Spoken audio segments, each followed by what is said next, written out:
Hello everyone, এখন আমি ছাদে এসেছি। আর এখানে অনেক টব ছিল ছাদে। টবগুলো ছাদে থাকলে জল জমে, মানে ছাদটা ভিজে ভিজে হয়ে থাকে যে যে জায়গাগুলো টব থাকে।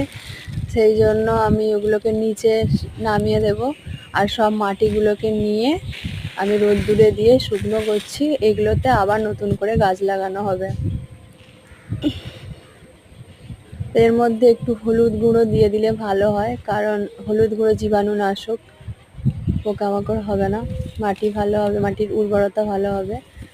আর এই যে একটা আমি গাছ লাগিয়েছিলাম ড্রাগন ফ্রুটের গাছ, এই গাছটা 2 বছরের বেশি হয়ে গেল, জানি না কেন এখনো ফল হচ্ছে না।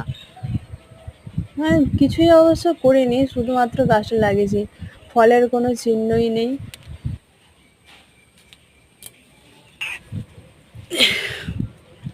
আর এই দুটো হচ্ছে আমার নতুন অতিথি। আমার ফুল বাগানে এই দুজন নতুন এসেছে, বেল ফুলের গাছ। এই ফুলগুলোকে রাখবো না, ডগাগুলো কেটে দেবো, দিয়ে